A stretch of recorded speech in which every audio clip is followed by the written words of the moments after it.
लक्ष्मी जी जब अकेले जाती हैं तो उल्लू पर बैठ कर जाती हैं, और जब नारायण के साथ जाती हैं तब गरुण पर बैठ करके जाती हैं। भगवान गरुण वाहन, गरुण पर बैठ करके लक्ष्मी जाती हैं भगवान नारायण के साथ। और गरुण कौन है? बोले गरुण वेदात्मा है।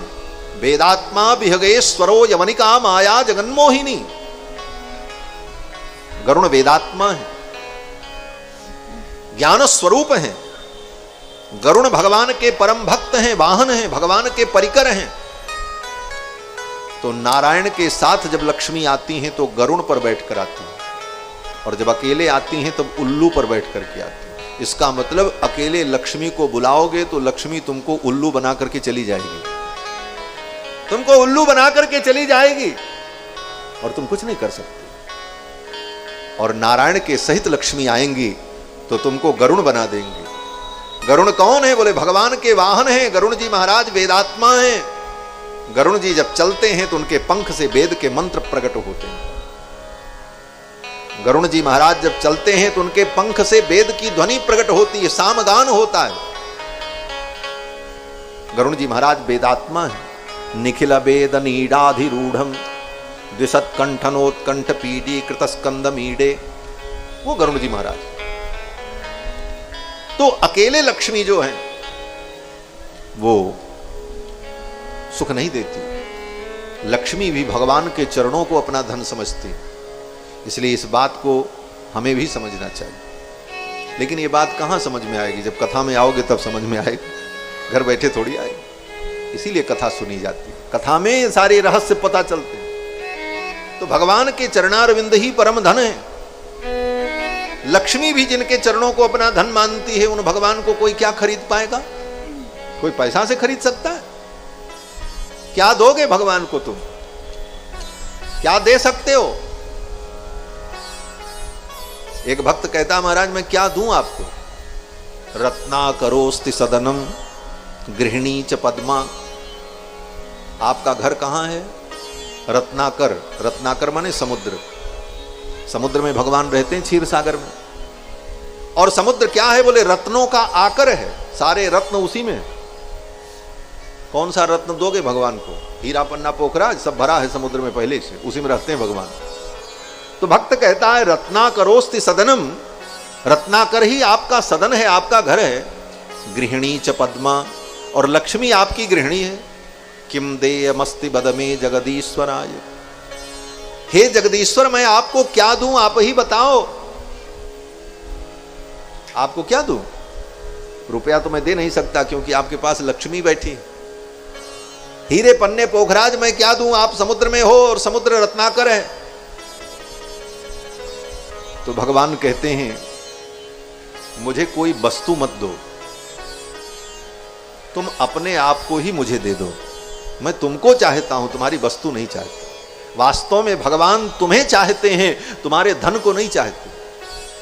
लोग सोचते हैं महाराज हम अपने आप को भगवान को न दें, और क्या दें? बोले भगवान को एक लोटा पानी दे दें, 2-4 फूल चढ़ा दें, एक अगरबत्ती लगा दें। भगवान तुम्हारे अगरबत्ती और एक लोटा पानी और वो सिंदूर के टीके के भूखे नहीं है। समझो लोग क्या करते? बोले मंदिर में गए, एक लोटा पानी ढाला, 2-4 मिश्री चढ़ाई, 2-4 किशमिश के टुकड़े चढ़ाए, एक अगरबत्ती लगाई और भगवान को प्रणाम किया और चले आए। भगवान कहते हैं ये सब देने के लिए हम यहां बैठे, ये हमको ला करके दे रहा, मैं तो इसको चाहता हूं ये मुझे मिल जाए, ये जीव मेरा है। गीता में भगवान कहते हैं ममैवांसो जीवलोके जीवभूत सनातनः, ये जितने जीव है मेरे हैं। लेकिन ये मुझे अपना न मानकर, अपने आप को मुझे न दे करके ये अपने आप को संसार को दे रहा है और कह रहा है कि हम तुम्हारे हैं, हम तुम्हारे हैं, हम तुम्हारे हैं। एक बार भी ये नहीं कहता कि हम तुम्हारे हैं। हम भगवान के सामने जाते हैं तो कभी नहीं कहते हे प्रभु हम आपके। संसार के प्राणियों से कहते फिरते हैं हम आपके, जिससे मिलते हैं कहते हैं हम तो आप ही के हैं। और तो और संसार के एक एक प्राणियों से व्यक्ति कहता अरे ये तो हमारे प्राण हैं, ये तो हमारे प्राण प्रिय हैं, ये तो हमारे प्राण हैं। और जब दूसरे से मिलेगा तो उससे भी यही कहेगा, ये मेरे प्राण है। ये तो भगवान की कृपा समझो कि ये भीतर वाला प्राण नाराज नहीं होता। नहीं ये नाराज हो जाए, कहे यही तुम्हारे प्राण है, इन्हीं को लेकर रहो, हम तो चले, तब तो राम नाम सत्य हो जाए। लेकिन ये संसार अज्ञान से चलता है, यही अज्ञान है। कहता महाराज ये हमारे हैं, ये हमारे हैं, और भगवान को कोई नहीं कहने को तैयार है कि आप हमारे हो। भगवान तुमसे यही सुनना चाहते हैं कि तुम ये कहो प्यार से कि हे प्रभु मैं आपका हूं। और यही वाल्मीकि रामायण का सार है महाराज। एक लाइन कहूंगा बस। भगवान ने समुद्र के तट पर भगवान ने लाखों लाखों करोड़ों करोड़ों बंदरों के बीच में, देवता लोग आकाश में खड़े थे, विभीषण जी उसी समय शरणागति करने के लिए आ रहे हैं। अर्धरात्रि में जब रावण ने लात मार करके निकाल दिया। क्यों लात खानी पड़ी विभीषण को? क्योंकि अभी तक विभीषण यही कहते थे, मैं रावण का हूं, मैं मंदोदरी का हूं, मैं इनका हूं। विभीषण जी ने कभी ये नहीं कहा कि मैं भगवान का हूं। परिणाम क्या मिला? बोले उन्हीं संसार के लोगों ने लात मारा। यही संसार है। संसार को तुम अपना कहते रहोगे और यही संसार तुमको एक दिन लात मारेगा, पक्की बात। जब उसका स्वार्थ पूर्ण हो जाएगा तुम्हें लात मार देगा। समय रहते भगवान को अपना बना लो। विभीषण जी महाराज लात खाए, रावण ने लात मारी, विभीषण जी चल पड़े, भगवान की शरण में मुझे जाना चाहिए। उत्पपात गदा पाणि चतुर्भिः सह राक्षसैः। 4 राक्षसों को लेकर अर्धरात्रि में विभीषण जी महाराज लंका से चल पड़े, आकाश मार्ग से समुद्र तट पर आए। वानरों ने देखा, पकड़ लिया, बोले पकड़ो पकड़ो। विभीषण जी ने कहा मैं प्रभु श्री राम की शरण में आया हूं,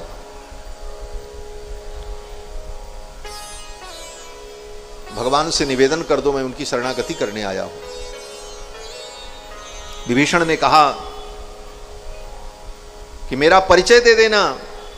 क्या परिचय? तो विभीषण जी कहते हैं रावणो नाम दुर्वृत्तो राक्षसो राक्षसेश्वरः। रावण नाम का जो दुर्वृत्त दुराचारी लंका का राजा है, तस्याहम अनुजो भ्राता, मैं उसका छोटा भाई हूं। लात खाने के बाद भी अभी उस संबंध को भूल नहीं रहे, अभी भी यही बता रहे हैं कि हम उसके भाई।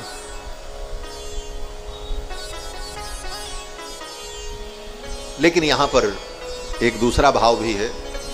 भाव यह है कि विभीषण जी महाराज की ये दैन्यता है, अपनी दीनता बता रहे हैं, जिससे ही हृदय में अभिमान ना आवे। दृष्टि ये है विभीषण जी की। विभीषण जी कहते मैं रावण का भाई हूं और मैं राम जी की शरण में आया हूं। सर्वलोक शरण्याय राघवाय महात्मने। समस्त प्राणियों के जो शरण्य हैं, शरणागत वत्सल हैं, उनकी शरण में मैं आया हूं, मेरा निवेदन कर दो। वानरों ने कहा इसको पकड़ो और पकड़ करके बांधो, सवेरे राम जी के दरबार में उपस्थित करेंगे। तब तक भगवान ने सुन लिया। सुग्रीव जी पहुंचे और सुग्रीव ने कहा महाराज वो रावण का भाई आया है, हो सकता है वो कपट करके आया हो, शत्रु का भाई है, विश्वास करने लायक नहीं है। राजनीति यही कहती है, क्या करें। और अगर विश्वास करके उसे स्वीकार कर लिया तो कहीं निशाचर की माया को तो कोई जान नहीं सका। विभीषण भी निशाचर ही, कुछ उत्पात कर दिया तो अनर्थ हो जाएगा, इसलिए विभीषण पर विश्वास करना ठीक नहीं है। तब राम जी ने कहा सुग्रीव से, सुग्रीव आज राम जी अपने में आ गए महाराज। ठाकुर जी लीला करते करते भी कभी कभी अपने स्वरूप में स्थित हो जाते। भगवान ने कहा सुग्रीव ये तुम्हारे भरोसे हमने रावण से शत्रुता ली है, तुम क्या समझते हो? ये तुम्हारे इन बंदरों के भरोसे हम रावण से युद्ध करेंगे? तुम्हारे भरोसे मैं रावण से युद्ध नहीं करूंगा। भगवान मानो सुग्रीव को स्मरण दिलाना चाहते, तुम वही तो सुग्रीव हो जो बाली के डर से गली गली भागते फिर रहे थे।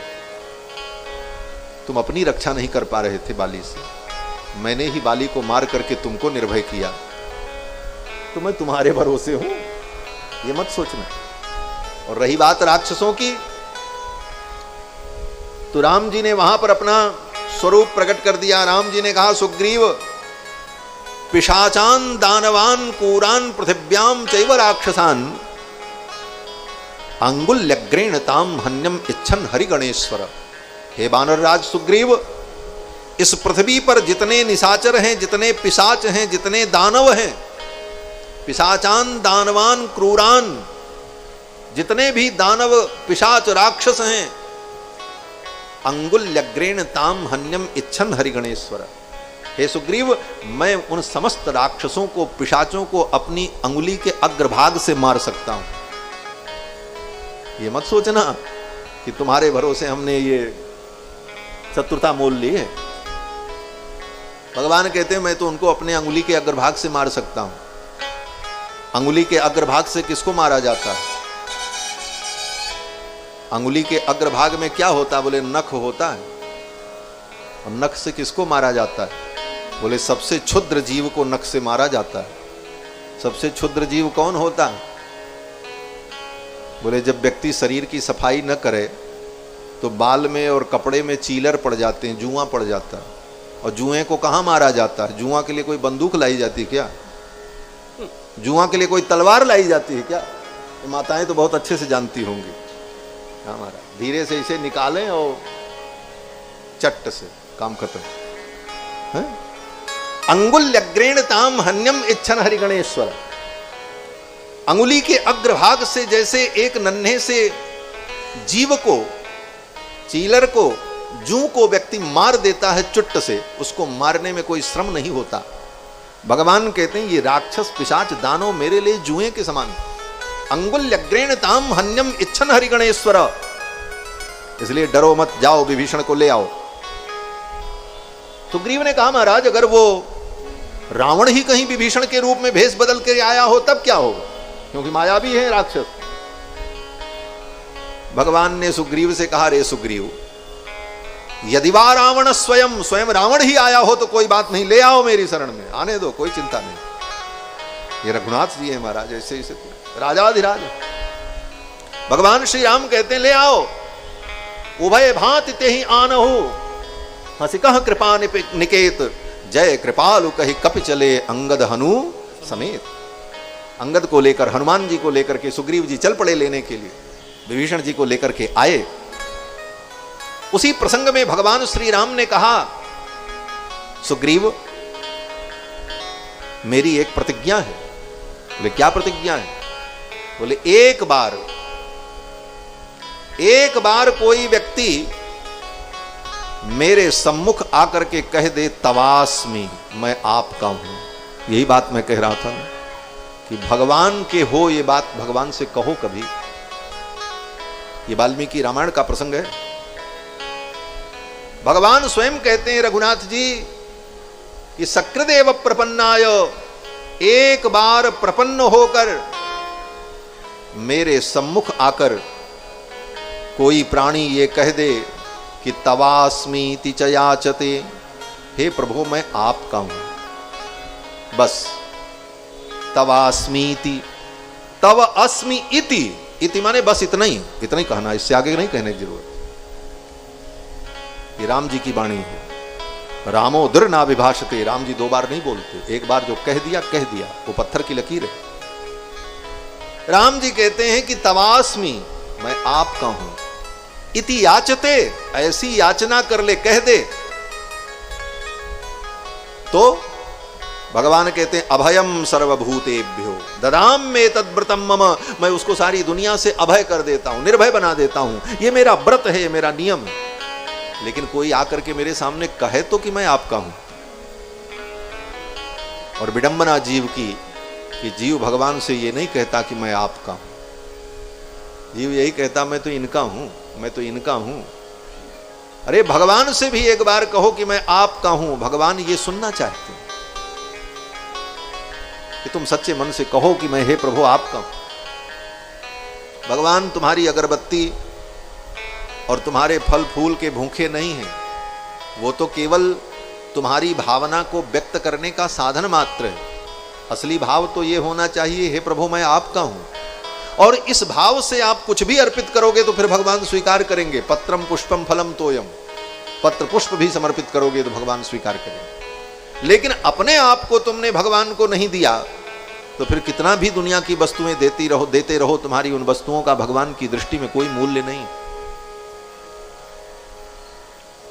वो भगवान है, भगवान को कोई खरीद नहीं सकता।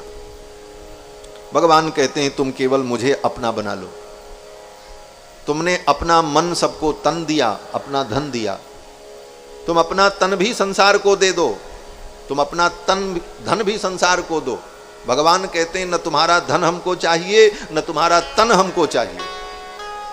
क्यों बोले? तुम्हारे धन और तुम्हारे तन को चाहने वाले संसार में बहुत से लोग हैं, और जिसको लोग चाहते हैं उसको मैं नहीं चाहता। भगवान कहते हैं प्रेम गली अति सांकरी आमे द्वय न समाये। भाई जिसको तुम चाहो उसको हम भी चाहें, ऐसा कैसे हो सकता है? भगवान कहते हैं कि भाई तुम्हारे तन को दुनिया चाहती है तो दे दो तन दुनिया को, तुम्हारे धन को दुनिया चाहती दे दो दुनिया को, लेकिन तुम्हारे मन को कोई नहीं चाहता, तो वो मन तुम मुझे दे दो। और संसार में यही होता है, आपके धन को, आपके तन को सब चाहता है, आपके मन को कोई नहीं चाहता। समस्या यही है। आज हम आप दुखी क्यों होते हैं किसी से? बोले इसीलिए दुखी होते हैं, वो अपने मन की चाहता है, आप अपने मन की चाहते हो। ना आपके मन को वो चाहता है, ना उसके मन को आप चाहते हो। आप चाहते हो हमारे मन की हो, वो चाहता हमारे मन की हो। कोई किसी के मन को नहीं चाहता, सब अपने मन की चाहते हैं, और धन और तन सब सबका चाहता है। भगवान कहते हैं जिस मन को तुम गली गली लेकर के घूमते रहे, अपना मन तुमने उनको दिया, उनको दिया, और सब ने क्या किया? बोले सब ने तुम्हारे मन को उठा करके कूड़ेदान में फेंक दिया।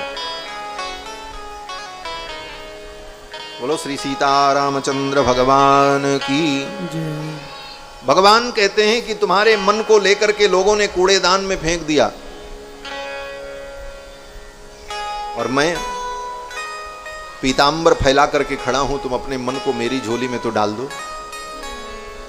वास्तव में भगवान तुम्हारे मन को चाहते हैं मानसिक समर्पण, और ये मानसिक समर्पण हो जाए तो भगवान प्रसन्न है, तुम्हारा जीवन धन्य हो जाएगा। तो भगवान को कोई वस्तु देकर के आप उनको खरीद नहीं सकते, आप अपना मन भगवान को दो बस। भक्तों ने बड़ा सुंदर कीर्तन किया, नृत्य हुआ, और उस कीर्तन में भगवान आए और भगवान ने कहा वरदान मांगो, क्या चाहिए? तो सभी भक्तों ने यही मांगा कि हे प्रभु, जैसे आज आप हमारे कीर्तन में आए, कहीं भी भक्त आपका कीर्तन करें, आपका स्मरण करें, तो आप उनके ऊपर ऐसी ही कृपा करना। इस प्रकार भक्तों ने जब वरदान मांगा तो भगवान ने कहा तथास्तु, ऐसा ही हो। इसलिए आज भी ये मान्यता है कि जहाँ भक्त कीर्तन करते हैं, भगवान का गुणगान करते हैं, किसी न किसी रूप में भगवान वहाँ विराजमान रहते हैं।